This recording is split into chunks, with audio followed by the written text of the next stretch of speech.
नमस्कार दोस्तों, आगे चलते हैं। यहाँ तक हो गया था, ठीक है। आगे चलते हैं। अगला क्वेश्चन है, यहाँ तक हम लोगों ने कर लिया था। आगे क्वेश्चन, आगे, ठीक है। हाँ, अगला क्वेश्चन है कि अगला क्वेश्चन है कि निम्नलिखित में निम्नलिखित राज्यों में किसकी सीमा भूटान के साथ नहीं लगती है। देखो, दो दो चीज हम लोग को याद रखना है। भूटान के साथ नहीं लगती है, तो ये भूटान के साथ नहीं लगती है, तो सिक्किम, असम, पश्चिम बंगाल, नागालैंड। तो ये नहीं लगता है। किसके साथ नहीं लगता है? तो ये नहीं लगता है नागालैंड के साथ, ठीक है। नागालैंड के साथ नहीं लगता। देखो, एक है भूटान, ठीक है। भूटान, भूटान, भूटान। देखो, भूटान के साथ कौन कौन सा राज्य सीमा साझा करता है? तो एक करता है Sikkim, Sikkim, Sikkim, Sikkim, Arunachal Pradesh, sorry, west Bengal, west Bengal, Arunachal Pradesh, Assam, Assam और अरुणाचल प्रदेश, अरुणाचल, अरुणाचल प्रदेश, प्रदेश, ठीक है। तो इतना राज्य जो है ना, वो भूटान के साथ सीमा साझा करता है। एक है सिक्किम, वेस्ट बंगाल, असम और अरुणाचल प्रदेश। अरुणाचल प्रदेश, सिक्किम, वेस्ट बंगाल, असम और अरुणाचल प्रदेश जो है वो भूटान के साथ। आपसे पूछा जाएगा म्यांमार के साथ, तो म्यांमार के साथ भी बहुत बार पूछा जाता है। तो म्यांमार के साथ कौन कौन सीमा साझा करता है? म्यांमार, तो म्यांमार के साथ सीझा सॉरी साझा करने वाला है अरुणाचल प्रदेश, अरुणाचल, अरुणाचल प्रदेश,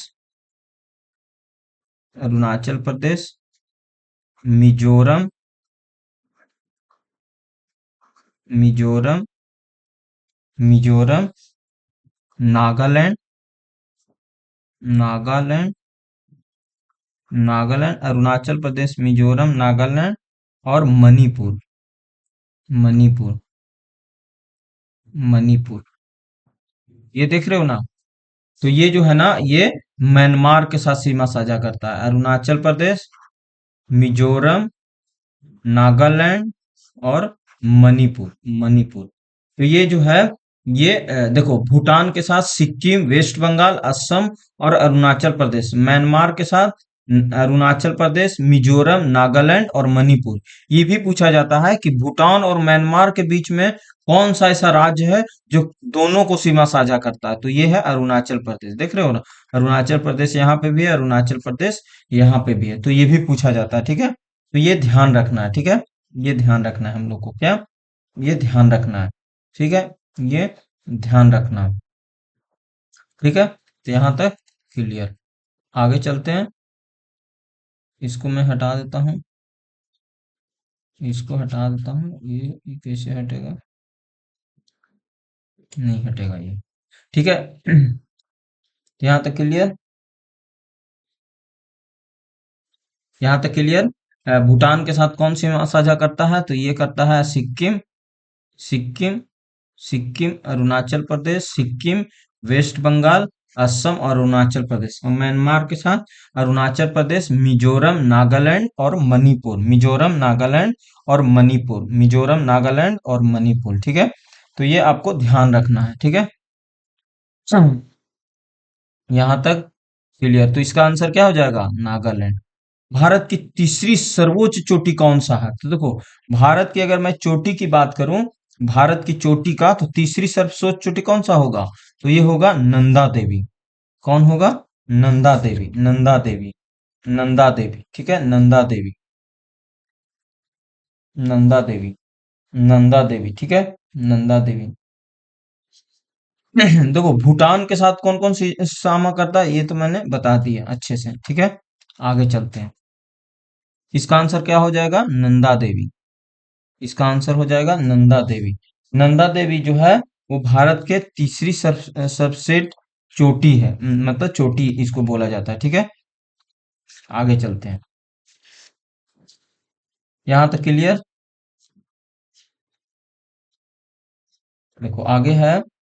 देखो यहाँ यहाँ की अगर हम बात करें, भारत की तीसरी सर्वोच्च चोटी, तो आपको यहाँ पे दिखाई दे रहा होगा नंदा देवी। नंदा देवी जो है वो तीसरी सबसे ऊंची चोटी है, ऊंची चोटी है।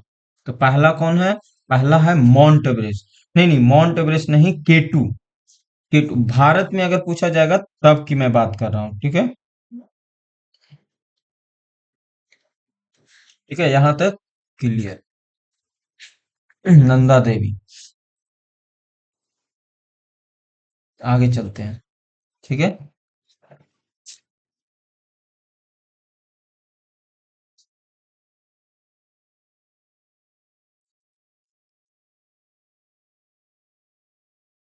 ठीक है, यहाँ तक क्लियर। तो इसका आंसर क्या हो जाएगा? नंदा देवी। नंदा देवी, देखो अगर मैं बात करूं इसके आंसर की तो नंदा देवी हो जाएगा। देखो ये यहाँ पे, ये देखो एक है हिमालय, अगर सर्वोच्च शिखर की मांग करें तो यहाँ पे एक है mount Everest. Mount Everest, mount mount Everest, mount Everest, Everest. Mount Everest जो है, माउंट एवरेस्ट, ये पता है कितनी समा साझा करता है? इसका ऊंचाई कितना है? 8848.46, 86 मीटर है। 86 मीटर है। ये हिमालय में पाया जाता है। ये नेपाल है, नेपाल और तिब्बत के क्षेत्र में है, जो विश्व के सबसे लंबा है। भारत में अगर पूछा जाए, भारत में देखो, भारत में कौन कौन है? भारत में, मैं भारत की बात कर रहा हूँ। भारत में है Godwin Einstein. Godwin, Godwin, Godwin, Godwin Einstein, Einstein. इसको केटू भी बोला जाता है, केटू, केटू। ये पता है पाक अधिकृत कश्मीर में है, पीओके में है। ये पीओके में है। और इसकी ऊंचाई कितनी है? 8611 मीटर, 8611 मीटर। और दूसरा है कंचनजंगा, कंचनजंगा, कंचन, कंचन, कंचनजंगा, जंघा, कंचनजंघा। कंचनजंघा का ऊंचाई है 8598 मीटर। ये भारत में है, ये भारत में है, ठीक है। ये भारत में है, ये भारत में स्थित है। ये भी भारत में है, लेकिन पाक अधिकृत कश्मीर में है। और ये प्योर भारत में है। देखो ये भी भारत का ही हिस्सा है, लेकिन पीओके में चला गया ना, तो अभी भारत का हिस्सा नहीं माना जाता है, इसीलिए इसको नहीं लेते हैं। लेकिन कंचनजंगा जो है सिक्किम में है, ये भारत के हिस्सा में है, सिक्किम नेपाल की सीमा पर स्थित है। तो इसका आंसर क्या हो जाएगा? इसका आंसर, अब देखो तीसरा, तीसरा सर्वोच्च चोटी पूछा गया है, तीसरा सर्वोच्च चोटी, तो ये हो जाएगा नंदा देवी। नंदा देवी, नंदा जो देवी जो है, नंदा देवी, नंदा देवी का, नंदा देवी जो है यही है, ठीक है। ठीक है, यहाँ तक क्लियर। यहाँ तक क्लियर। नंदा देवी की अगर मैं बात करूं तो 7656 मीटर है, 7656 मीटर है इसकी ऊंचाई, 7656 मीटर। कॉमेट, कॉमेट, कॉमेट भी देखो यहाँ पे, कॉमेट ऑप्शन में नहीं है, कॉमेट। तो इस तरह से देखा जाए तो हमारे पास बहुत सारे है, ठीक है। यहाँ तक क्लियर हो गया। माउंट एवरेस्ट सबसे ऊंची चोटी है, कंचनजंगा। देखो मकालू, मकालू देखोगे ना, तो मकालू जो है वो 8486 मीटर है। ये सब बृहद हिमालय में है, बृहद हिमालय में, ठीक है। तो यहाँ इसका आंसर क्या हो जाएगा? नंदा देवी। देखो क्या कह रहा है, कोपेन के जलवायु वर्गीकरण के संदर्भ में कौन सा सुमेलित नहीं है? मतलब सुमेलित नहीं है। तो देखो इसको इसको समझने से पहले हम लोग इसका जो कंसेप्ट है ना उसको समझ लेते हैं। इसको समझने से पहले इसको समझ लेते हैं।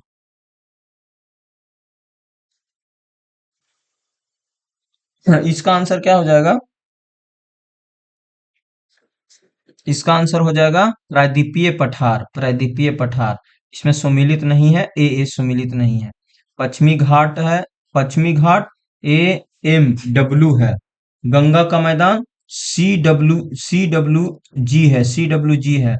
और थार मरुस्थल BWHW ये पूछा जाता है, हर समय पूछा जाता है एग्जाम में, ये पूछा जाता है, ठीक है। तो इसको डिटेल हम लोग समझते हैं, ठीक है, इसको डिटेल समझते हैं। इसको मैं हटा देता हूँ और इसको मैं समझता हूँ।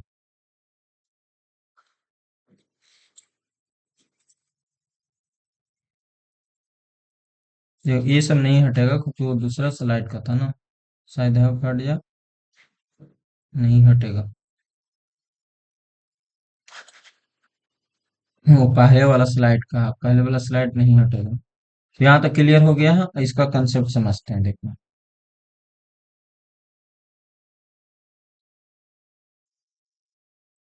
देखो, सबसे पहले हम लोग भारत की जलवायु के बारे में समझते हैं। देखो, भारत की अगर मैं जलवायु की बात करूं, भारत की जलवायु की बात करूं, तो आपको पता है ना कि हमारा जो भारत का जलवायु है वो क्या है। भारत की अगर मैं जलवायु की बात करूं तो इसमें बहुत सारे पैटर्न्स में क्वेश्चंस पूछे जाते हैं, ठीक है। तो ये ध्यान रखना है, टाइप्स वाइज क्वेश्चन पूछ लिया जाता है, ठीक है।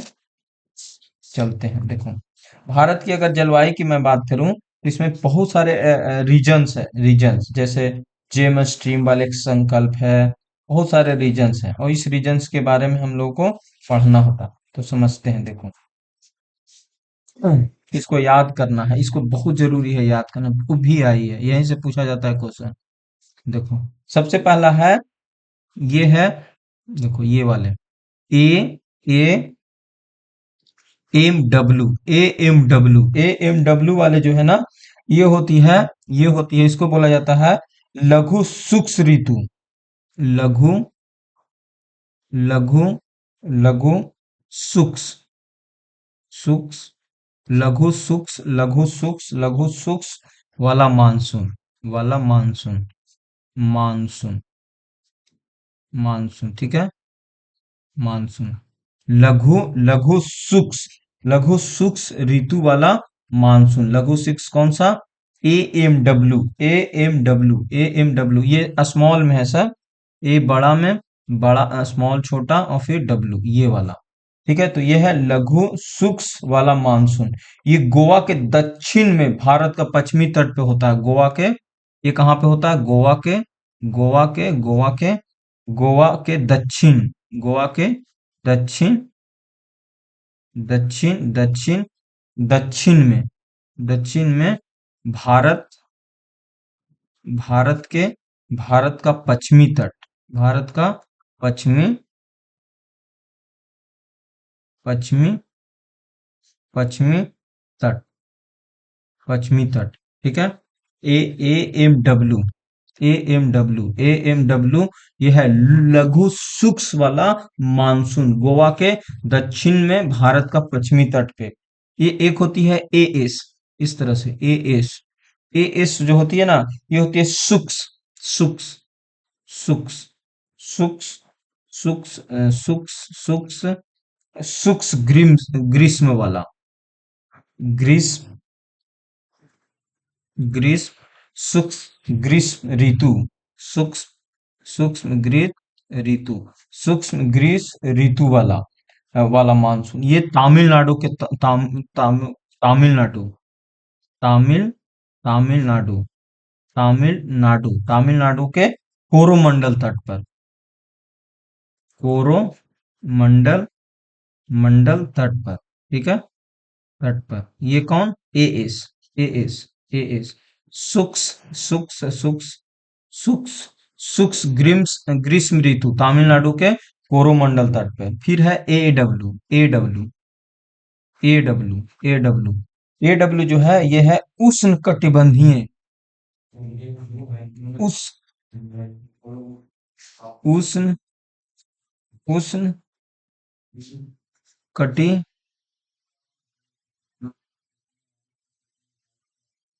बंधीय, उष्ण कटिबंधीय सवाना, उष्ण कटिबंधीय सवाना।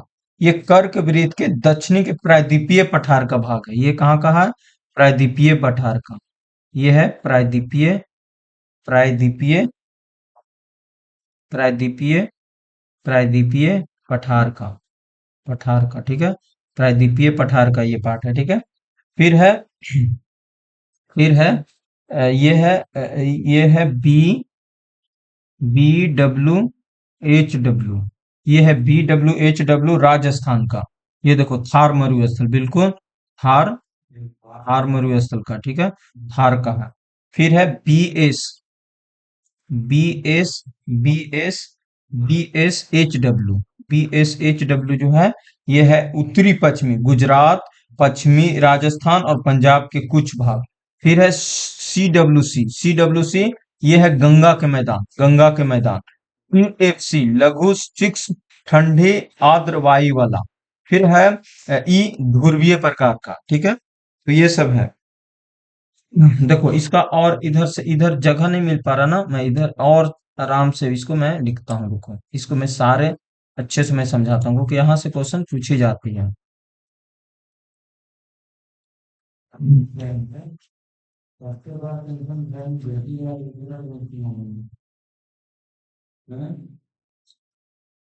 अब घर में बेटी अब माँ हो गई, चाहे बढ़िया घर में करती चाहे खराब घर में करती, देखो आगे होगा। देखो जलवायु, जलवायु के प्रकार कितने होते हैं इसको समझते हैं, बहुत अच्छा से समझते हैं, ठीक है। पहला, पहला, पहला है, पहला है ए, पहला है A M W, A M W, ये है लघु, लघु सूक्ष्म, लघु सूक्ष्म, लघु सूक्ष्म ऋतु, लघु सूक्ष्म ऋतु, लघु सूक्ष्म ऋतु। ये कहाँ का है, ये है गोवा वाला, गोवा, गोवा के, गोवा के दक्षिण, दक्षिण में, दक्षिण, गोवा के दक्षिण, दक्षिण में, दक्षिण में भारत का पश्चिमी तट, भारत का पश्चिम तट, तट, ठीक है। ये है A W, A W, A M W, A M W.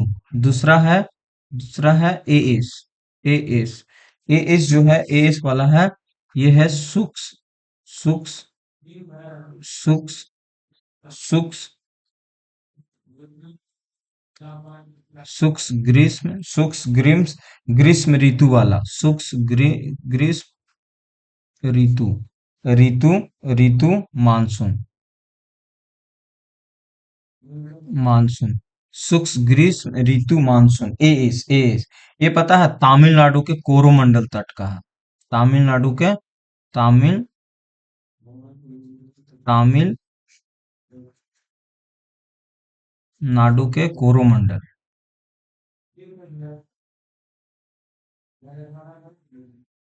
Coromandel, ठीक है।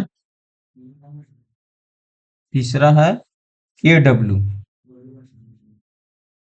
ए डब्ल्यू, ए डब्ल्यू है उष्ण, उष्ण, उष्ण, उष्ण कटिबंधीय, कटिबंधीय, उष्ण कटिबंधीय, उष्ण कटिबंधीय savanna, savanna, savanna, A W, A W. ये कर्क वृत्त, कर्क वृत्त, कर्क वृत्त के, कर्क वृत्त के दक्षिण, कर्क वृत्त के दक्षिण में प्रायद्वीपीय पठार, प्रायद्वीपीय, प्रायद्वीपीय पठार, पठार, ठीक है। प्रायद्वीपीय पठार, प्रायद्वीपीय पठार का अधिकतर भाग, अधिकतर भाग, ठीक है। फिर, फिर है ये वाला, फिर है आगे है, आगे है B S W, BSHW, BSHW ये है उत्तर पश्चिम, उत्तर पश्चिम, उत्तर पश्चिम, उत्तर पश्चिम, उत्तर पश्चिम, उत्तर पश्चिम में गुजरात, गुजरात, गुजरात हो गया।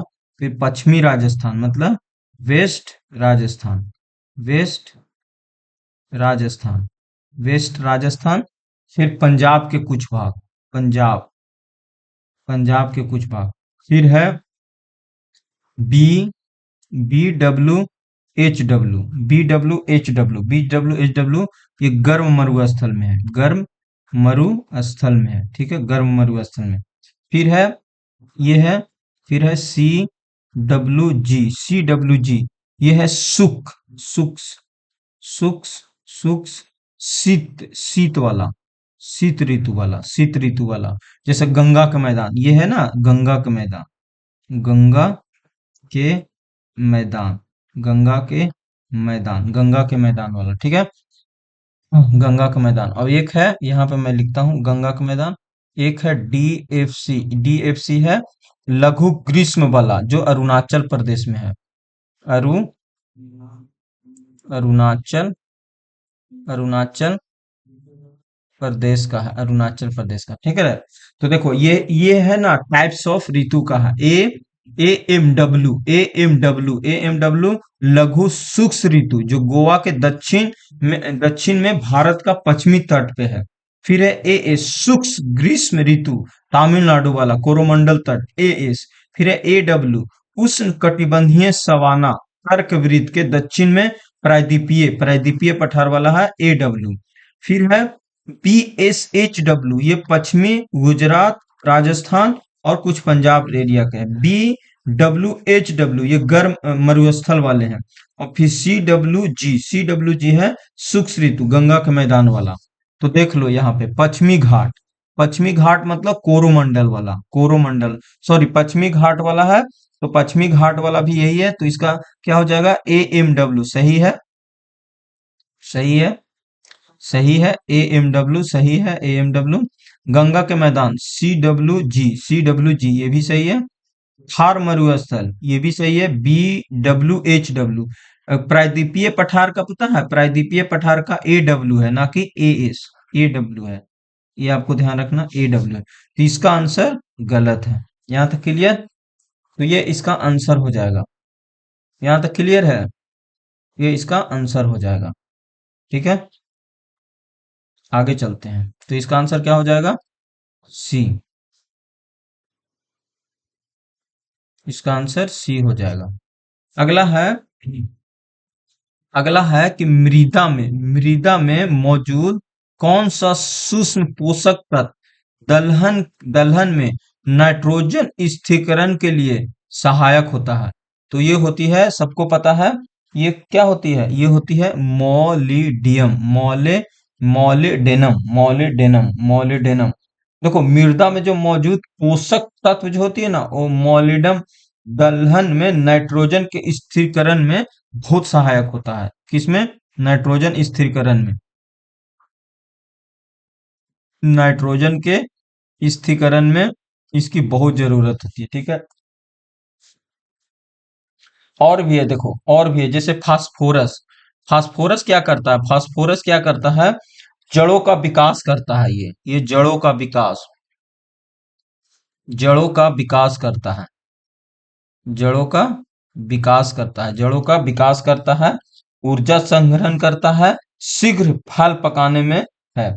फिर है नाइट्रोजन, नाइट्रोजन क्या करता है, नाइट्रोजन का काम है वृद्धि और प्रोटीन उत्पादन, वृद्धि, वृद्धि और वृद्धि और प्रोटीन उत्पादन, प्रोटीन उत्पादन, उत्पादन। फिर है पोटेशियम, पोटेशियम का क्या काम है, पोटेशियम का काम है रोग प्रतिरोधक क्षमता बढ़ाते, पानी का अवशोषण करता है, रोग प्रतिरोधक क्षमता, रोग प्रतिरोधक क्षमता, क्षमता को बढ़ाना, ठीक है। कैल्शियम में क्या करता है, कोशिका संरचना में विभाजन करता है। कोबाल्ट का काम है नाइट्रोजन स्थिरीकरण का और B4 का निर्माण करना, ठीक है। जिंक क्या है, एंजाइम सक्रिय और प्रोटीन संश्लेषण में काम करता है, ठीक है। रेणुका बांध परियोजना किस नदी पर है? तो ये रेणुका बांध परियोजना जो है ये है गिरि नदी पर, गिरि नदी पर, गिरि नदी पर रेणुका बांध परियोजना गिरि नदी पे है। रेणुका बांध परियोजना गिरि नदी पे है, ठीक है, गिरि नदी पे। और ये कहाँ पे है? ये हिमाचल प्रदेश के सिमरौर जिला में है। यमुना की एक सहायक गिरि नदी है, यहाँ पर बनाई जाने वाली परियोजना है, ठीक है। ठीक है, और भी बहुत सारे परियोजना इंडिया में चलाई जा रही है, जैसे भाखड़ा नागल सतलज नदी पे है। कहाँ पे? भाखड़ा नागल, भाखड़ा, भाखड़ा नागल, नागल, नागल, ये कहाँ पे है? ये सतलज पे है, सतलज, सतलुज पे, सतलुज नदी पे है। फिर है दामोदर घाटी, दामोदर नदी पे है। सरदार सरोवर परियोजना नर्मदा नदी पे है। शरावती, शरावती नदी पे है। तेलुगु गंगा परियोजना कृष्णा नदी पे है। अलमाटी, अलमाटी जो है वो कृष्णा नदी पे है, कृष्णा नदी पे। अलमाटी जो है वो कृष्णा नदी पे है, ठीक है, ठीक है।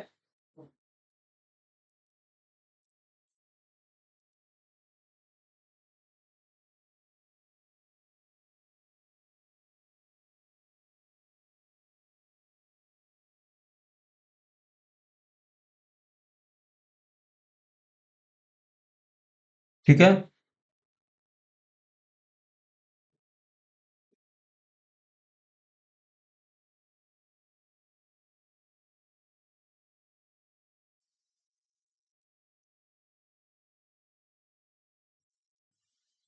तो यहां तक समझ में आ गया। अलमाटी जो है ना कृष्णा नदी पे है। नागा अर्जुन सागर कृष्णा नदी पे। अलमाटी, नागा अर्जुन सब कृष्णा नदी पे है। पान सागर सोन नदी पे है, ठीक है। यहां तक आपको क्लियर हो गया होगा, तो इसका आंसर क्या हो जाएगा? गिरी नदी। पोंगल, देखो पोंगल किस्म की धान की चावल का पैदावार मुख्यतः किस क्षेत्र में होती है? पोंगल किस्म की, पोंगली, पोंगली, ये जो पोंगली है ना, पोंगली, पोंगली, पोंगली, पोंगली किस्म, पोंगली किस्म, पोंगली किस्म की चावल की पैदावार की मुख्यतः किस क्षेत्र में होती है? तो ये होती है केरल के तटीय क्षेत्र में, केरल के तटीय क्षेत्र में, केरल के तटीय क्षेत्र में। तो इसका आंसर क्या हो जाएगा? सी, केरल के तटीय क्षेत्र में।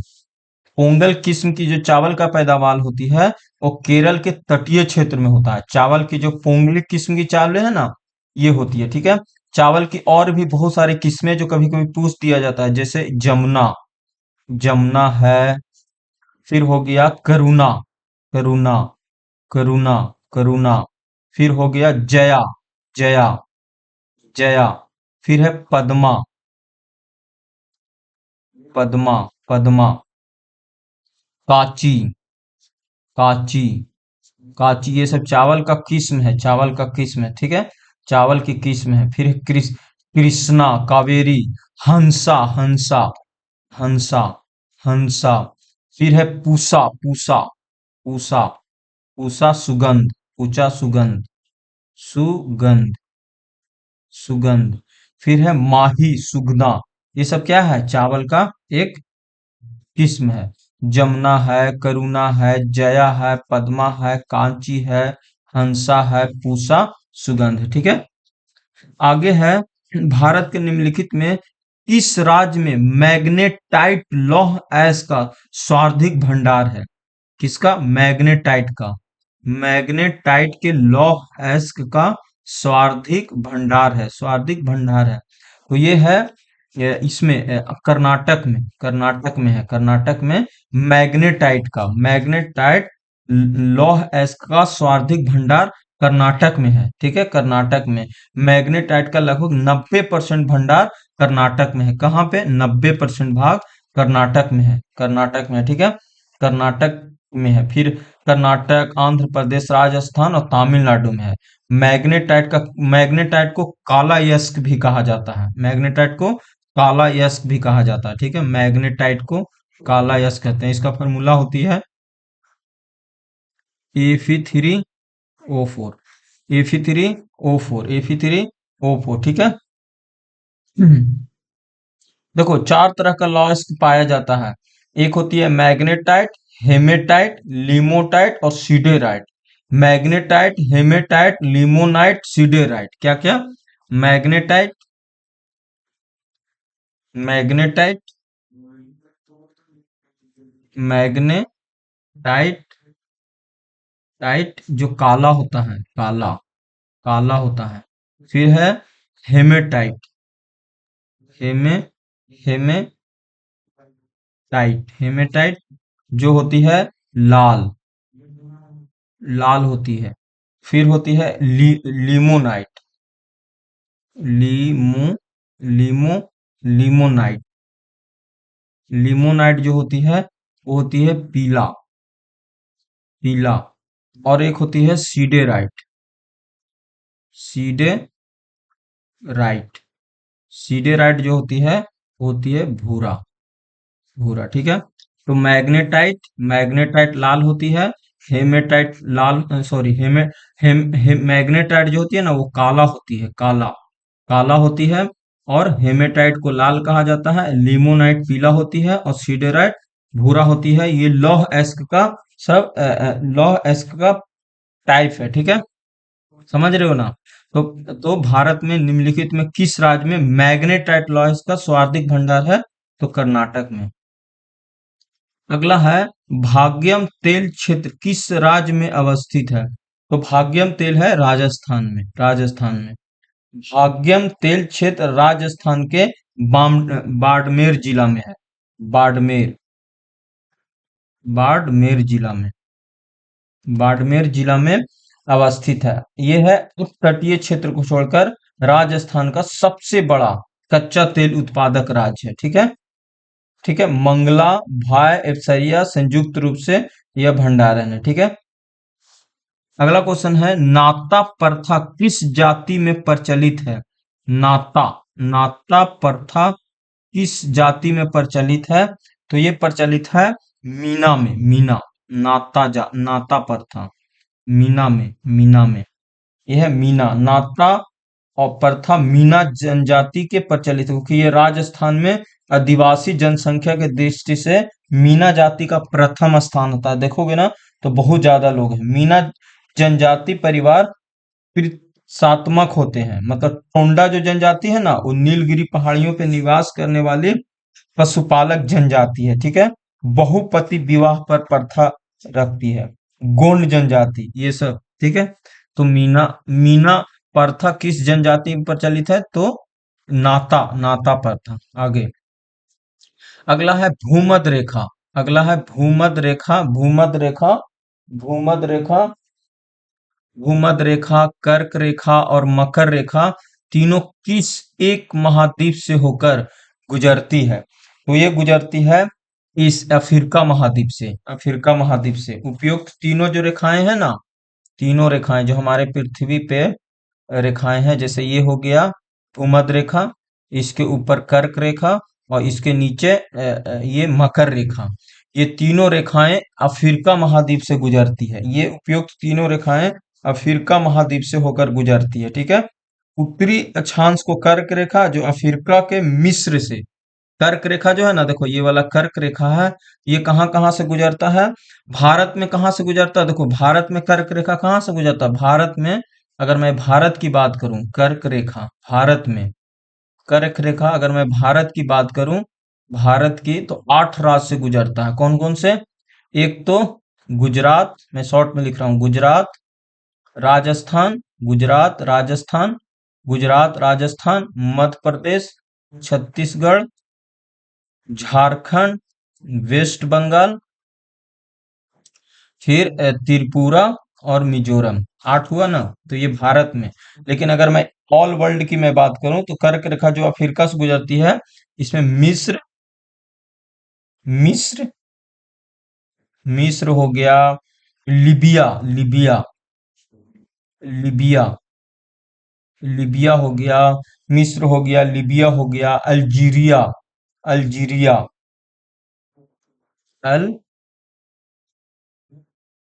जीरिया, अल्जीरिया हो गया, अल्जीरिया हो गया, माली, माली, माली, माली हो गया, मारिटोनिया हो गया, मारिटोनिया, मारी, मारी, मारिटोनिया हो गया, मारिटोनिया हो गया, और पश्चिमी सहारा, और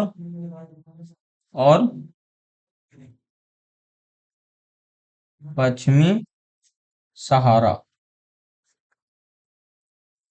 सहारा हो गया। ये सब क्या है? ये सब मिस्र से गुजरता है। देखो भूमध्य रेखा, भूमध्य रेखा ये वाला देख रहे हो लाइन, ये वाले लाइन, ये वाला लाइन को भूमध्य रेखा कहा जाता है। और ये भी पता है भूमध्य रेखा सोमालिया से, केन्या से, युगांडा से, कांगो से, लोकतांत्रिक गणराज्य कांगो और गैवान से गुजरती है, ठीक है। और ये वाला देख रहे हो मकर, मकर रेखा, ये कहाँ से गुजरती है? ये निबिया से, बोस्वाना से, दक्षिण अफ्रीका से, मोजाम्बिक से गुजरती है। तो देख रहे हो ना, सारा अफ्रीका में आता है। तो इस तरह से कह सकते हो ना कि अफ्रीका महाद्वीप, सॉरी, अफ्रीका महाद्वीप एक ऐसे महाद्वीप है जो पूरा गुजरती है, ठीक है। ठीक है, यहाँ तक क्लियर? यहाँ तक क्लियर? आगे चलते हैं, एक सेकेंड आगे चलते हैं। यहाँ तक क्लियर?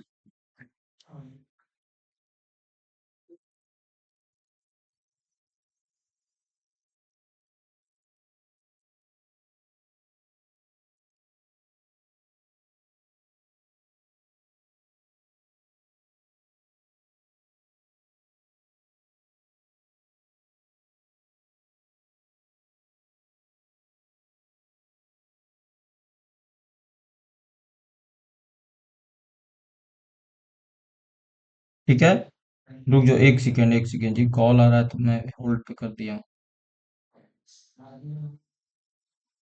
यही ना प्रॉब्लम है, क्लास करते समय दिमाग खराब करता था।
एक मिनट जी, एक मिनट, एक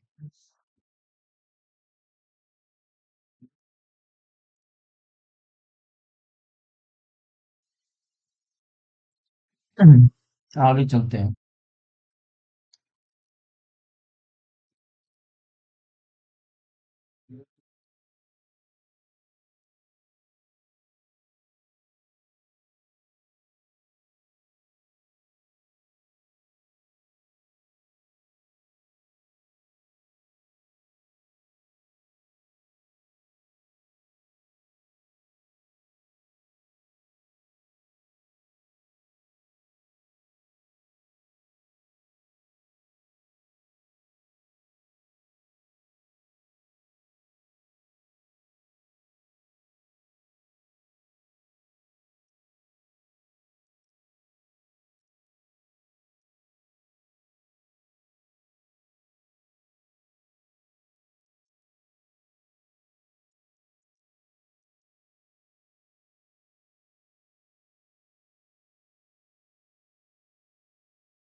सॉरी। ठीक है, आगे चलते हैं। कॉल आते रहता है जी, पता नहीं कहाँ कहाँ से दिमाग चाटे रहता है। हाँ देखो, अगला क्वेश्चन है कि निम्नलिखित में कौन सा युग्म सम्मिलित नहीं है। सम्मिलित नहीं है। तो 32 का देखो, 32 का क्या कह रहा है कि निम्नलिखित में कौन सा युग्म सुमिलित नहीं है। फॉन अल्पास पर्वत, बोरा इटली, मिस्ट्रल राइन घाटी, खामेसियन मिस्र। तो इसका आंसर पता है क्या हो जाएगा? ये सुमिलित नहीं है, मिस्ट्रल। मिस्टर सुमिलित नहीं है। मिस्टर जो है वो राइन घाटी पे नहीं है। देखो, ये जो है ना, ये मिस्ट्रल एक ठंडी पवन है जो फ्रांस के रोन नदी घाटी से भूमध्य तक प्रवाहित होती है। ठीक है, ये बात बताई गई है। ठीक है, इसमें ये सब पता है, पबने के नाम दिया गया है। पबने है, पबने, पबने, पबनी। ठीक है, ठीक है, आगे चलते हैं। तो इसका आंसर क्या हो जाएगा? सी, मिस्ट्रल जो है ना वो गलत है।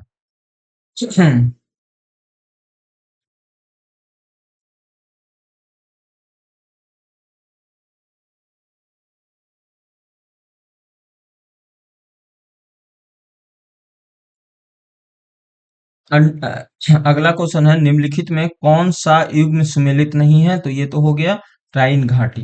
राइन घाटी। देखो, अगला है अंटार्कटिक महासागर का सबसे बड़ा सीमांत सागर कौन सा है? सबसे बड़ा सीमांत सागर कौन सा है? ठीक है, तो ये इसका आंसर क्या हो जाएगा? इसका आंसर हो जाएगा कैरेबियन सागर। कैरेबियन सागर, कैरेबियन सागर जो है ना, अंटार्कटिक महासागर का सबसे सीमांत सागर है कैरेबियन सागर। कैरेबियन सागर तो मध्य मध्य अमेरिका के क्षेत्र में ये पड़ता है, कैरेबियन सागर। ये अंटार्कटिक महासागर का सबसे सीमांत नगर है, सीमांत सागर है। ये अंटार्कटिक महासागर के संपूर्ण संसार का छठवां भाग है। ठीक है, समझ रहे हो ना? ये ये है। इसकी आकृति एस आकार से मिलती जुलती है। ठीक है, भूमध्य सागर दूसरा सबसे बड़ा सीमांत सागर है। सॉरी, ग्रीनलैंड सागर ये कहाँ है? गैफिन की खाड़ी में। नॉर्वे सागर ब्रैम्बो की सागर में। भूमध्य सागर कैरेबियन सागर। तो यही पूछा था, अंटार्कटिक महासागर का सबसे बड़ा सीमांत सागर कौन है? तो कैरेबियन सागर है। ठीक है, अगला है मांग प्रेरित मुद्रास्फीति। डिमांड पुल इन्फ्लेशन एक स्थिति है। देखो, डिमांड पुल इन्फ्लेशन अधिक पूर्ति पर, अधिक मांग पर, मांग और पूर्ति के बीच समानता इसमें से सही। तो इसका है अधिक मांग पर। देखो, यहाँ पे पुल की बात किया गया है, तो अधिक मांग पर। तीन तरह की होती है, तीन तरह का। ठीक है, तीन तरह की बात होती है। डिमांड पुल इन्फ्लेशन क्या होती है पता है? डिमांड पुल इन्फ्लेशन क्या होती है, समझते हैं इसको। देखो, demand demand pull, demand pull,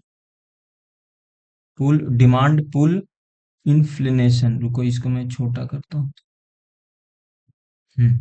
demand pull inflation,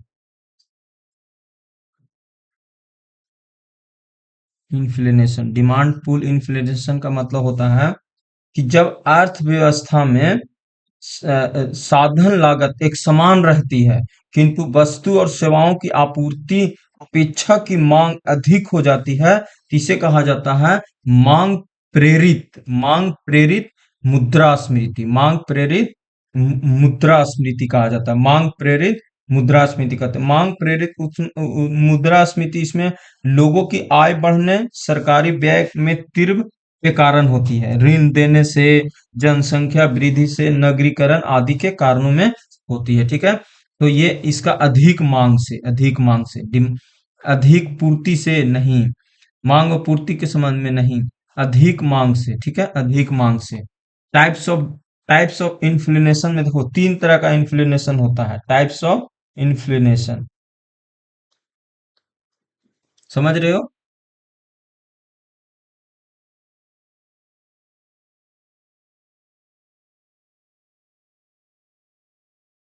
ठीक है, यहां तक क्लियर।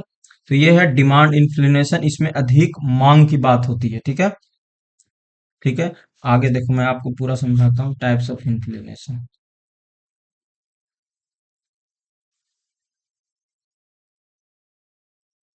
चार तरह का होते हैं। देखो पूछा है तो पढ़ना तो पड़ेगा ना। आज ये पूछा है, कल कुछ और पूछेगा। और इकोनॉमिक्स देखो 10 से 12 क्वेश्चन पूछेगा ही पूछेगा, इसमें कभी कभी सेट में आ जाता है, लेकिन ये कंफर्म मान लो। देखो टाइप्स ऑफ इन्फ्लेशन में चलते हैं। Types of inflation, types of inflation,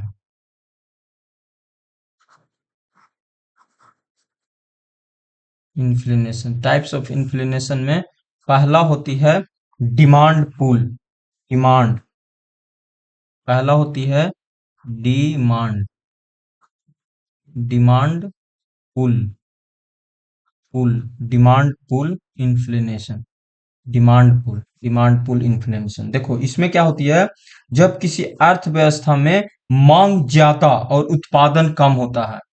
मांग, मांग जो होगा वो ज्यादा होगा, ज्यादा, मांग ज्यादा रहती है, और उत्पादन जो होता है, उत्पादन वो कम रहता है, कम होगा, कम होगा। मांग ज्यादा और उत्पादन कम होगा तो कीमतें बढ़ेगी ही, प्राइस क्या होगा भाई, प्राइस तो बढ़ेगा ही, प्राइस क्या होगी, बढ़ेगी ही। मैं प्राइस की बात नहीं कर रहा हूँ, मैं यहाँ पे बात कर रहा हूँ कि मांग ज्यादा होती है और उत्पादन कम होता है, तो प्राइस क्या होगी, बढ़ेगा। मतलब डिमांड ज्यादा, प्राइस बढ़ेगा। इसमें क्या होती है ना, डिमांड ज्यादा होगा, डिमांड ज्यादा होगा, प्राइस भी ज्यादा बढ़ेगा। जो चीज की डिमांड ज्यादा रहेगी उसकी महंगाई भी बढ़ जाती है। ठीक है ना, समझ रहे हो। जैसे फेस्टिवल के टाइम में आप देखोगे ना, तो इलेक्ट्रॉनिक्स की डिमांड बढ़ जाती है, लेकिन सप्लाई उतना नहीं हो पाती, प्राइस बढ़ जाते हैं। जैसे लैपटॉप वगैरह, मोबाइल वगैरह, उसका सप्लाई उतना ऐसा नहीं होता कि उसका सप्लाई बहुत ज्यादा रहता है, लेकिन उसका डिमांड बढ़ जाता है। तो देखोगे ना, तो प्राइस बढ़ ही जाता है, लगता है कि वह सस्ता है लेकिन बढ़ जाती है। दूसरा होती है कोस्ट पुल, कोस्ट पुल, कोस्ट पुल, पुल इन्फ्लेशन। कोस्ट पुल में क्या होती है, इसमें क्या होती है ना, कोस्ट बढ़ता है तो प्राइस बढ़ेगा। इसमें होती है कोस्ट बढ़ने से प्राइस बढ़ती है, कोस्ट बढ़ने से प्राइस बढ़ती है। मतलब ना, जब उत्पादन की लागत बढ़ती है तो कंपनियां अपने आप उत्पादन की कीमतें बढ़ा देती है, तो इसको बोला जाता है कोस्ट पुल। मतलब कोस्ट बढ़ने से सिंपल बात है, कच्चे माल की कीमत बढ़ेगा, मजदूरी की कीमत बढ़ेगा, बिजली ट्रांसपोर्टेशन की कीमत बढ़ेगा, प्राइस अपने आप बढ़ जाएगा। ये जैसे क्रूड ऑयल, क्रूड ऑयल की कीमत बढ़ने से देखते हो ना, पेट्रोल और डीजल की कीमत बढ़ जाती है, और उसका इफेक्ट और सामान पे पड़ता है। तो ये कोस्ट पुल इन्फ्लेशन इसको कहा जाता है। ठीक है। तीसरा होता है बिल्ड इन इन्फ्लेशन, तीसरा होती है ब्ल्यूड, ब्ल्यूड, built, built, built, built in inflation, inflation, inflation. ठीक है। इन पे क्या होती है ना, जब मजदूरों को भविष्य में महंगाई बढ़ने की उम्मीद हो तो उच्च वेतन मांगते हैं, तो ये बात बिल्ड इन्फ्लेशन में होती है। ठीक है। मतलब ना, फिर कंपनियां वेतन बढ़ाने पर अपनी उत्पादकता बढ़ा देती है। क्रीपिंग इन्फ्लेशन भी होता है, क्रीपिंग इन्फ्लेशन में धीमी महंगाई बढ़ती है। फिर होती है वॉल्किंग इन्फ्लेशन, चलती महंगाई कहा जाता है। फिर रनिंग इन्फ्लेशन, दौड़ती महंगाई कहा जाता है। फिर ग्लोपिंग इन्फ्लेशन, बहुत सारे इन्फ्लेशन है। एक होती है हाइपर इन्फ्लेशन, ये बहुत खतरनाक होता है। ठीक है, ये बहुत खतरनाक होता है। कौन सा, hyper, hyper, hyper, hyper inflation.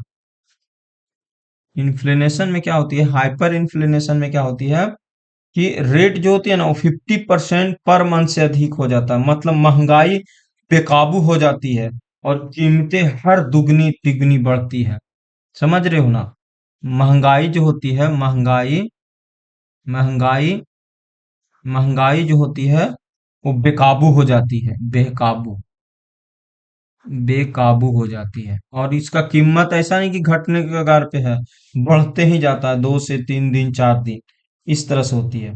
फिर होती है स्टैग स्टैग, ये तो हाइपर इन्फ्लेशन हो गया। एक होती है स्टैगफ्लेगनेशन, स्टैगफ्लेगनेशन। स्टैगफ्लेगनेशन जो होती है ना, स्टैग इन्फ्लेग्नेशन होती है। स्टैगफ्लेगनेशन, जब इन्फ्लेशन बढ़ता है लेकिन जीडीपी ग्रोथ हो, बेरोजगारी ज्यादा हो, ये और खतरनाक होता है। देखो, हाइपर इन्फ्लेशन में क्या होती है, महंगाई बेकाबू हो जाता है और 2 गुना 3 गुना महंगाई बढ़ते रहती है। स्टैगफ्लेशन में क्या होता है, इन्फ्लेशन के साथ साथ इन्फ्लेशन के साथ साथ इन्फ्लेशन के साथ साथ साथ साथ इन्फ्लेशन के साथ साथ पता है क्या होती है, जीडीपी भी कम हो रही हो, जीडीपी ग्रोथ कम हो रहा हो, जीडीपी भी ग्रोथ कम हो रहा हो, और जीडीपी ग्रोथ कम होगा तो बेरोजगारी बहुत ज्यादा बढ़ जाती है। बेरोजगारी, ये बेरोजगारी, ये बहुत खतरनाक हो जाता है। तो ये हाइपर इन्फ्लेशन और स्टैगफ्लेगनेशन, ये दोनों आपको अच्छे से समझ लेना है। समझ रहे हो ना? हाइपर इन्फ्लेशन में क्या होती है कि जब महंगाई बेकाबू हो जाती है और कीमत हर दिन दुगना तिगना बढ़ने लगती है। आज कुछ था तो कल कुछ और रहेगा, 10 दिन बाद भयंकर महंगाई बढ़ जाएगी। और स्टैगफ्लेगनेशन में क्या होती है ना कि महंगाई तो बढ़ ही रही है लेकिन बेरोजगारी भी साथ साथ बेजोड़ बढ़ गया है। तो ये होती है स्टैगफ्लेगनेशन। ठीक है, यहाँ तक आपको समझ में आ गया होगा। ठीक है, तो ये थी हमारी टाइप्स ऑफ इन्फ्लेशन। तो इसमें क्या बोला गया था, इसमें बोला गया था मांग प्रेरित इन्फ्लेशन। इसमें अधिक मांग होती है, अधिक मांग, अधिक पूर्ति नहीं, ये नहीं, अधिक मांग होती है। ठीक है, हमने समझा दिया। कोस्ट पुल में क्या होती है, कोस्ट प्राइस बढ़ जाता है। ठीक है, निम्न में किस वस्तुओं के मूल्य में वृद्धि होने पर उसकी मांग भी बढ़ जाती है, तो ये गिफन वस्तु होती है, गिफन वस्तु। गिफन वस्तुओं में ऐसा ही होता है। गिफन वस्तुओं में क्या होती है ना कि वो वस्तुएं जो प्राइस बढ़ने के साथ साथ, मतलब मूल्य में, देखो मूल्य में वृद्धि हो रही है, मूल्य में वृद्धि होने के साथ साथ उसकी मांग भी बहुत तेजी से बढ़ जाती है, मांग भी बढ़ जाती है। समझ रहे हो ना? तो उसी को बोला जाता है गिफन वस्तुएं।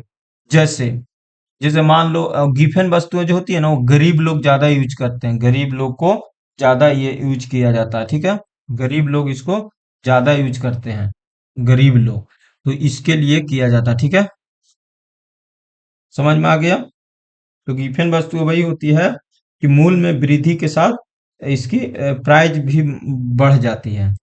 ठीक है, पूरक वस्तुएं क्या होता है, पूरक वस्तुएं होती है जैसे एक प्राइस बढ़ा तो दूसरा की तरफ मूव कर जाएंगे। जैसे आपने चाय बढ़ा, चाय की प्राइस बढ़ गई तो लोग कॉफी पियेंगे, कॉफी की अगर प्राइस बढ़ गया तो लोग चाय पियेंगे। तो ये पूरक वस्तुएं होती है। ठीक है, ठीक है, अगला क्वेश्चन। अगला क्वेश्चन है, निम्न में कौन सा घटक, निम्न में कौन सा घटक, निम्न में कौन सा घटक गैर योजनागत व्यय के अंतर्गत आता है? गैर योजना, योजना के व्यय क्या आता?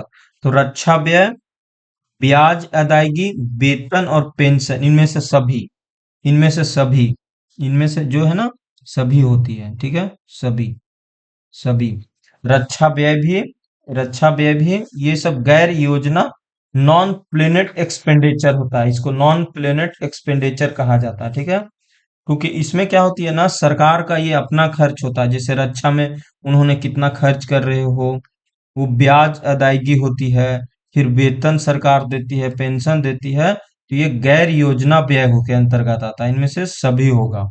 ठीक है, कुल सार्वजनिक व्यय का वह भाग जिसे योजना आयोग, अब नीति आयोग कहते हैं, अधीन पंचवर्षीय योजना के तहत बनाकर खर्च नहीं किया जाता, उसे गैर योजना व्यय कहलाती है। ठीक है, समझ रहे हो? अगला कह रहा है, भारतीय स्टेट बैंक का राष्ट्रीयकरण कब किया गया था? तो ये किया गया था, राष्ट्रीयकरण कब किया गया था? ये किया गया था 1955 में। इसको 1955 में किया गया था, 1955 में। ये 1949 जो है ना, ये आरबीआई का किया गया था। आरबीआई, आरबीआई का स्थापना क्या हुआ था? 1 अप्रैल 1935 में, और राष्ट्रीयकरण किया गया था 1949 में, ठीक है। भारतीय स्टेट बैंक का राष्ट्रीयकरण 1949 में, सॉरी 1955 में किया गया था, ठीक है। इसका पहले नाम था imperial bank of India, Bharat सरकार के अधीन किया, फिर नाम चेंज करके इसको स्टेट बैंक ऑफ इंडिया कर दिया गया, ठीक है। तो 1955 में हुआ था। यहां तक हो गया। निम्नलिखित में कौन है, ये सब मैंने कर दिया। डी होगा 1955। मधुसीन सिद्धांत क्या है? माथु माल्थुसियन सिद्धांत किससे संबंधित है? माल्थुसियन सिद्धांत है जनसंख्या से, जनसंख्या से है, जनसंख्या से। माल्थुसियन सिद्धांत जनसंख्या से संबंधित है। एक ब्रिटेन के अर्थशास्त्री थे थॉमस माल्सन, थॉमस माल्सन। कौन थे? Thomas Thomas Malthus, mal Malthus, Thomas Malthus. Malthus ने 1978 में, 1798 में अपनी पुस्तक an essay on the principle of population के माध्यम से जनसंख्या का सिद्धांत प्रस्तुत किया था, ठीक है। ये बात बताई थी, बस इतना ही याद रखना है इसमें। तो माल्थन सिद्धांत किससे संबंधित है? जनसंख्या से। संसार के अन्य देश के साथ किसी देश के मुद्रा संबंधित समस्त लेन देन के वार्षिक रिकॉर्ड को क्या कहा जाता है? तो ये कहा जाता है व्यापार संतुलन। क्या कहा जाता है? सॉरी, भुगतान संतुलन। पेमेंट करेंगे ना, तो भुगतान संतुलन कहा जाता है। Balance of payment, balance of payment, वो भी डॉलर में, बैलेंस ऑफ पेमेंट। या विदेशी मुद्रा में हम लोग करते हैं, अब रुपया में नहीं करते हैं, यही तो सबसे बड़ी बात होती है, पेमेंट, ठीक है। तो इसका आंसर ये होगा कि संसार के अन्य देश के साथ किसी देश के विदेश के मुद्रा संबंधित समस्त लेन देन के वार्षिक रिकॉर्ड को भुगतान संतुलन कहा जाता है, ठीक है। तो ये आपको ध्यान रखना है, ठीक है। जैसे मान लो, देखो आपको पता होगा ना कि सरकार के पास दो खाता होती है जब लेन देन की बात आती है। तो जैसे आम आदमी के पास खाता होता है ना, उसी तरीका से सरकार के पास भी खाता होती है, सरकार के पास भी खाता होती है। भारत सरकार के पास भी खाता होती है। एक होती है चालू खाता, चालू खाता जिसको करेंट अकाउंट कहा जाता है, करेंट अकाउंट कहा जाता है, करेंट अकाउंट। और एक होती है पूंजी खाता जिसको कैपिटल अकाउंट कहा जाता है, कैपिटल अकाउंट, कैपिटल अकाउंट कहा जाता है, ठीक है। कैपिटल अकाउंट कहा जाता है। देखो पूंजीगत खाता वो चीज होती है, भारत सरकार की मैं बात कर रहा हूं, जिसमें अल्पकालीन ऋण का लेन देन, या मध्यकालीन ऋण का लेन देन, या दीर्घकालीन का ऋण लेन देन, या भारत में जमा की गई राशि, या प्रत्यक्ष विदेशी निवेश का जो पैसा आया वो, या विदेशी स्थगन पैसा आया वो, सब कैपिटल अकाउंट में डाला जाता है। करेंट अकाउंट में वो चीज होती है जो करंट में चलती रहती है, जैसे निर्यात आयात ये सब, ठीक है। तो भारत सरकार का भी एक अपना अकाउंट होता है। अगला है डंपिंग शब्द किसके लिए प्रयुक्त होती है? तो डंपिंग शब्द किया जाता है किसी चीज के सीमांत लागत से कम कीमत पर किसी विदेशी बाजार में बिक्री करना, इसी को बोला जाता है डंपिंग। डंपिंग डंपिंग शब्द है किसी किसी देश के सीमांत लागत से कम कीमत पर किसी विदेशी बाजार में बिक्री करना, डंपिंग। डंपिंग शब्द का प्रयोग किया जाता है सीमांत लागत से कम कीमत पर किसी विदेशी बाजार में बिक्री करना। डंपिंग तब होता है जब कोई देश या किसी उत्पादन का निर्यात कीमत पर विदेशी आयात में घरेलू बाजार की कीमत पर कर रहा हो, समझ रहे हो, उसी को डंपिंग कहा जाता है। यहाँ तक क्लियर? जिसका आंसर समझ में आ गया।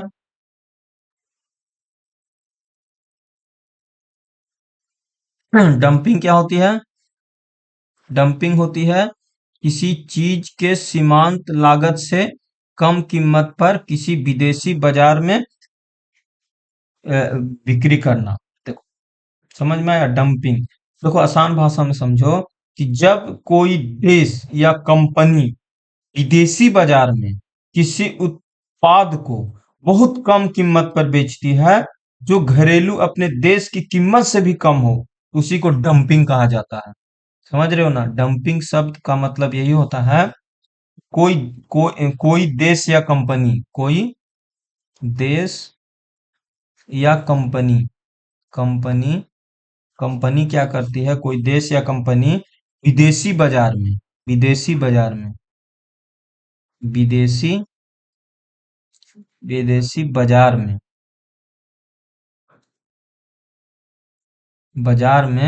बाजार में क्या करती है, किसी उत्पाद मतलब प्रोडक्ट को उत्पाद को उत्पाद को बहुत कम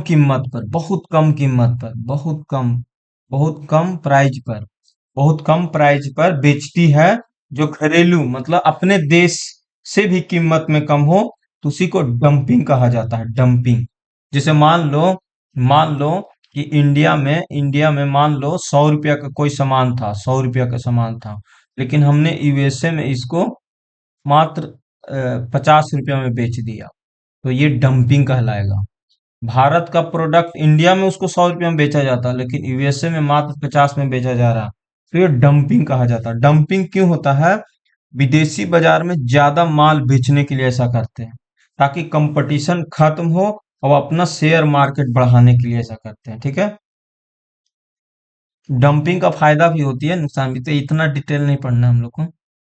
केपलर के तृतीय नियम बताता है कि सूर्य के परितः किसी ग्रह के परिक्रमण काल के लिए क्या होती है, तो ये होती है टी टी स्क्वायर पर पावर 3, ये होती है T square directly proportional R cube, ये होती है तृतीय नियम केपलर के तृतीय नियम बताता है कि सूर्य के परितः किसी ग्रह के परिक्रमण काल के लिए T square directly proportional R cube होता है। ठीक है? ये होती है इसका फर्स्ट। देखो ये 3 नियम इन्होंने दिया था, 3 नियम गति के, इन्होंने केपलर के नियम 3 नियम इन्होंने दिया था। फर्स्ट नियम, सेकेंड नियम और थर्ड नियम इन्होंने बोला था। फर्स्ट नियम बोला था ना कि प्रत्येक ग्रह सूर्य के परिक्रमण दीर्घ वृत्तीय कक्षा में करता है, जिसमें एक फोकस पर सूर्य रहता है, और इसे कक्षा नियम का ऑर्बिट कहते हैं। मतलब पहला नियम इन्होंने क्या बोला था, समझते हैं। देखो इन्होंने क्या बोला था,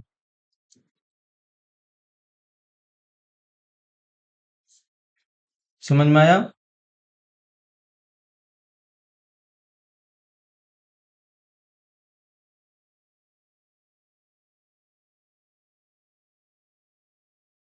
देखो इन्होंने 3 नियम दिए थे, केपलर के जो नियम है ना, केपलर के नियम, इन्होंने 3 नियम दिए थे। देखो मैं हटा देता हूँ इसको।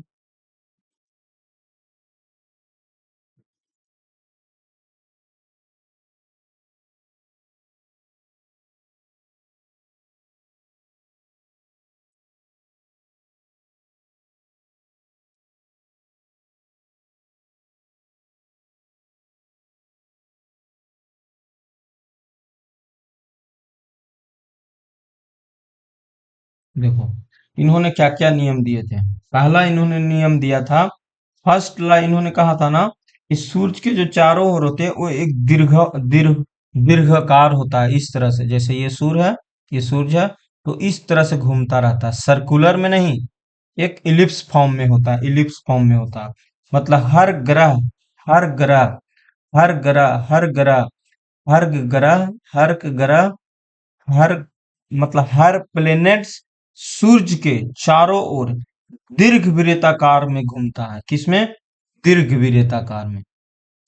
दीर्घ दीर्घ वृत्ताकार में घूमता है, दीर्घवृत्ताकार में घूमता है, मतलब इलिप्टिकल ऑर्बिट बनाता है, इलिप्टिकल ऑर्बिट ऑर्बिट बनाता है, इलिप्टिकल ऑर्बिट बनाता है। ये फर्स्ट नियम कहा था, ये है फर्स्ट नियम, फर्स्ट लॉ। दूसरा लॉ कहा था दूसरा लॉ कहा था कि जब ग्रह सूरज के पास होता है तो तेज गति से चलता है। मतलब जब सूरज के पास में होता है तो तेज गति से चलता है, और जब दूर होता है मतलब सनलाइट और ग्रह पास पास में होता है, पास पास में, तो बहुत तेज, बहुत बहुत तेज, तेज।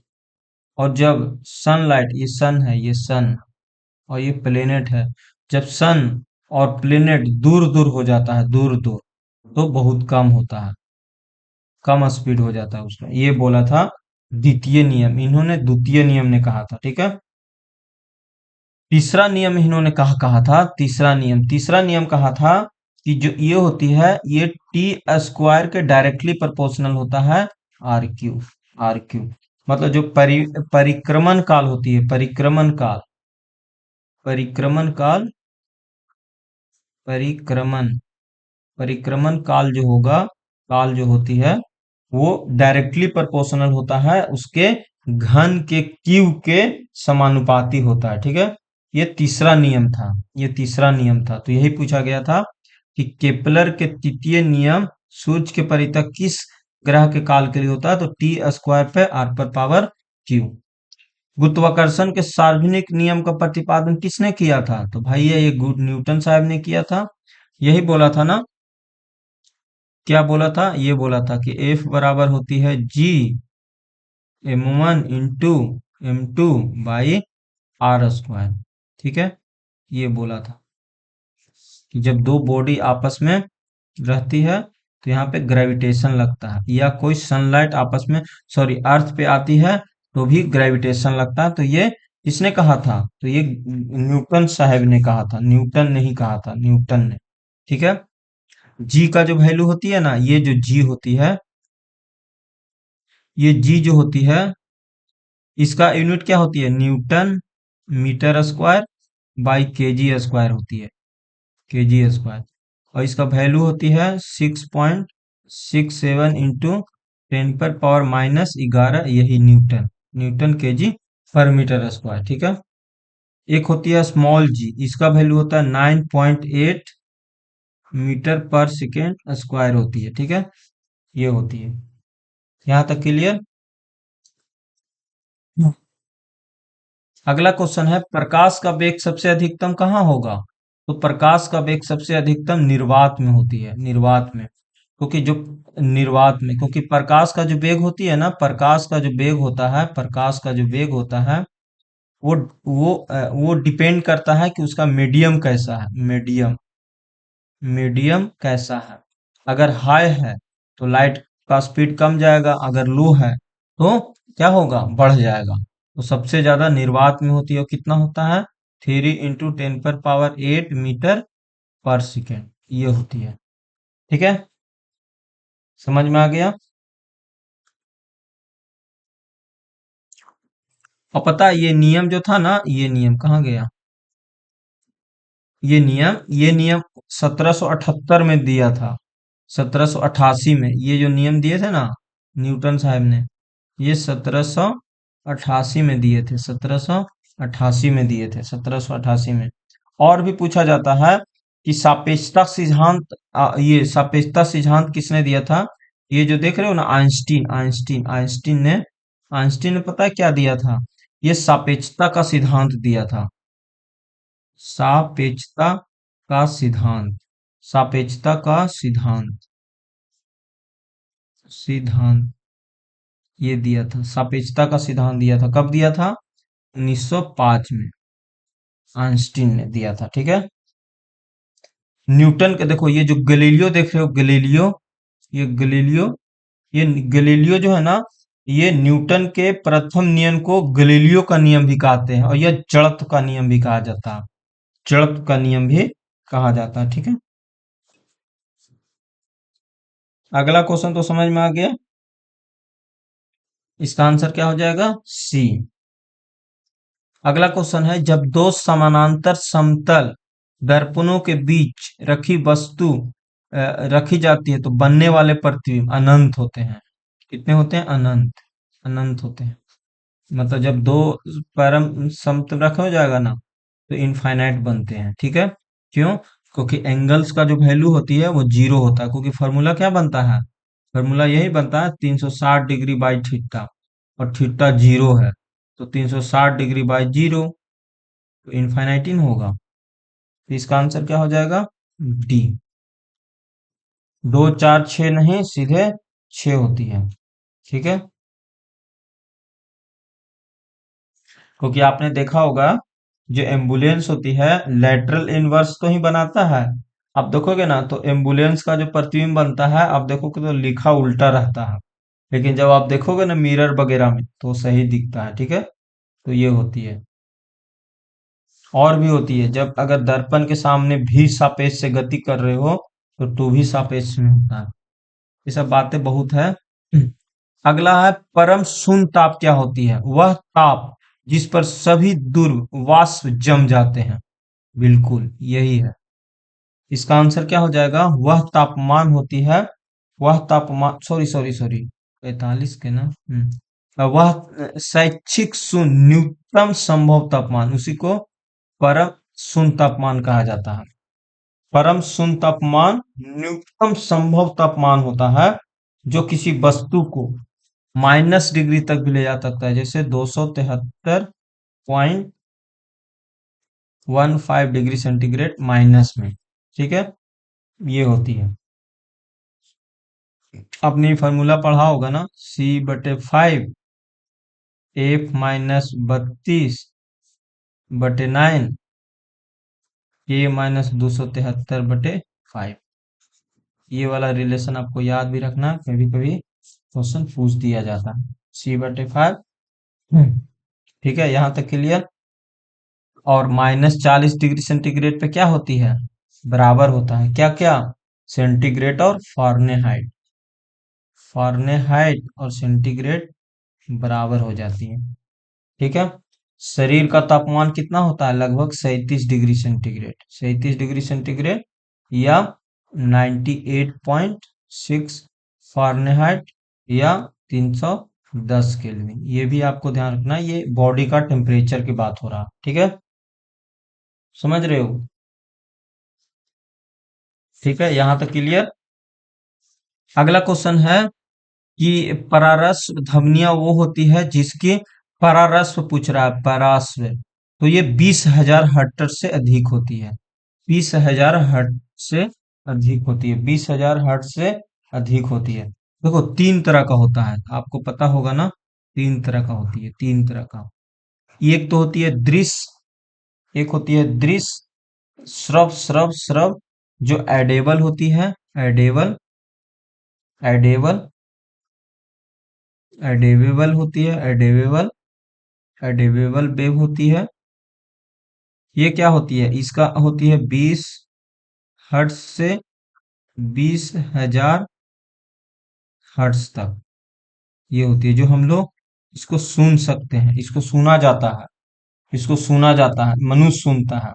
और इधर वाले जो होती है, इधर वाले, ठीक है, इधर वाले, इधर वाले जो होती है, इधर वाले को क्या बोला जाता है, इधर वाला होती है, और ये जो होती है, ये इंफ्रासोनिक होती है, infra, infra, infra, infrasonic wave. Infrasonic wave जो होती है, ये होती है 20,000 हर्ट्ज से कम। इधर वाला 20,000 हर्ट्ज से कम, 20 हर्ट्ज से, सॉरी सॉरी, 20 हर्ट्ज से नीचे, 20 हर्ट्ज से नीचे वाले जो होती है ना, इंफ्रासोनिक होता है। ये ज्यादा से ज्यादा ज्वालामुखी, भूखमलन और उल्का पिंड में आपको देखने को मिलता है। 20 हर्ट्ज से नीचे वाले, ये मनुष्य नहीं सुन सकता, इसको मनुष्य नहीं सुन सकता। और एक क्या होती है, एक होती है अल्ट्रा, अल्ट्रासोनिक, अल्ट्रासोनिक, सोनिक होती है अल्ट्रासोनिक, जो 20,000 हर्ट्ज से, 20,000 हर्ट्ज से ज्यादा होती है। इधर ये पता है, इस पे आप देखोगे ना तो चमगादड़, इसमें कुत्ता, कुत्ता, बिल्ली, बिल्ली, चमगादड़, चमगादड़, चमगादड़, चमगादड़, ये सब सुन सकते हैं, ठीक है। इसका उपयोग भी किया जाता है जैसे संकेत भेजने में, समुद्र की गहराई मापने में, फिर बहुत सारे कीमती कपड़ों, वायुयान, घड़ियों को पुर्जा साफ करने में, ये सब में अल्ट्रासोनिक को यूज किया जाता है। कल कारखानों की चिमनियों को जो कलिक होता है ना, उसको हटाने में इसी का यूज किया जाता है। दूध के अंदर जो हानिकारक जीवाणुओं को नष्ट करने में, फिर गुर्दा का जो पथरी होती है ना, उसी को अल्ट्रासोनिक से तोड़ा जाता है। भ्रूण की, जैसे भ्रूण नहीं होता बेबी बच्चा, उसको भी जांचने में किया जाता है। फिर गठिया रोग के उपचार और मस्तिष्क के ट्यूमर का पता लगाने के लिए ये सब में अल्ट्रासोनिक का यूज किया जाता है। समझ रहे हो ना, अल्ट्रासोनिक का, अल्ट्रासोनिक का, ठीक है। तो ये समझ में आ गया। 20,000 हर्ट्ज से ऊपर, तो इसका आंसर क्या हो जाएगा, 20,000 ऊपर से ऊपर। ट्रांसफार्मर प्रयुक्त क्या होती है, ट्रांसफार्मर का काम, क्या काम होता है, देखो ये एसी वोल्टेज को ऊपर नीचे करने का काम करता है, ठीक है, डी हो जाएगा। एसी वोल्टेज को क्या करता है, ऊपर और नीचे करता है, कभी घटेगा कभी, step down step up, step down step up, step down step up, ऐसा होता है ना। एक होती है स्टेप अप ट्रांसफार्मर, वोल्टेज को बढ़ा देगा, वोल्टेज को बहुत ज्यादा बढ़ा देगा। एक होती है स्टेप डाउन ट्रांसफार्मर, जो वोल्टेज को कम कर देता है। और ये फेरो पे डिपेंड करता है, फेरो पे, ठीक है। स्टील में लोहे के साथ कौन से तत्व मिलाए जाते हैं, देखो स्टील में लोहे के साथ कौन सा तत्व मिलाए जाते हैं, तो निकेल, क्रोमियम, कार्बन, देखो कार्बन हो गया, तो इसमें हो गया क्रोमियम मिलाया ही जाता है, क्रोमियम मिलाया जाता है, मैग्नीज मिलाया जाता है, और क्रोमियम, कार्बन और मैग्नीज, ठीक है। स्टेनलेस स्टील में लोहा के साथ क्रोमियम, कार्बन और मैग्नीज जैसे तत्व मिलाए जाते हैं। क्यों मिलाए जाते हैं, ताकि ये प्रतिरोधिक क्षमता इसको बढ़े, मतलब बहुत हैवी हो जाए, ठीक है। स्टेनलेस स्टील में जनरली क्रोमियम देखोगे तो मिलाया जाता है स्टील में, खास करके स्टील के लोहे में क्रोमियम मिलाया जाता है, कार्बन मिलाया जाता है और मैग्नीज। देखो टंगस्टन नहीं मिलाया जाता, मैग्नीज मिलाया जाता है, निकेल नहीं मिलाया जाता है, तो ये इसका आंसर क्या हो जाएगा, सी। कह रहा ल्यूसाइड का उपयोग द्वितीय विश्व युद्ध में किस रूप में किया गया था, तो ये किया गया था रासायनिक हथियार बनाने में, रासायनिक हथियार में, ठीक है, रासायनिक हथियार में ल्यूसेंट उपयोग द्वितीय विश्व युद्ध में किया गया था रासायनिक हथियार बनाने में। ल्यूसाइंट का उपयोग, किसका, ल्यूसाइंट का, ल्यूसाइंट का उपयोग, उपयोग द्वितीय विश्व युद्ध के रासायनिक हथियार के रूप में इसका उपयोग किया गया था, ठीक है। तो ये ध्यान रखना है, ठीक है। आगे चलते हैं, अगला है, ये तो हो गया रासायनिक हथियार बनाना। मोती, मोती का मुख्य अवयव क्या होता है, मोती का मुख्य अवयव होती है, मोती का मुख्य अवयव होती है कैल्शियम कार्बोनेट। यही नाम है, अलग ही नाम दिया जाता है ना, मोती, calcium carbonate, CaCO3, calcium carbonate मोती का मुख्य अवयव है। मोती में आप देखोगे तो 85% कैल्शियम कार्बोनेट और 2 से 4% जल और 0 से 10% क्रोनोमियल आयल होती है, ठीक है। कैल्शियम कार्बोनेट मोलस्का के शरीर के भीतर कैल्शियम आयनों और कार्बोनेट आयनों के संयोजन से बनता है, जिसके अनुसार ही हम करते हैं। मोतिया का देश बहरीन को कहा जाता है, मोतियों का देश या मोतियों का द्वीप बहरीन को कहते हैं, बहरीन देश है ना, उसको कहा जाता है, ठीक है। तो यहाँ तक रहने देते हैं, थोड़ा सा थक गया था बोलते बोलते ना, थोड़ा सा रेस्ट लेके फिर दूसरा करेंगे।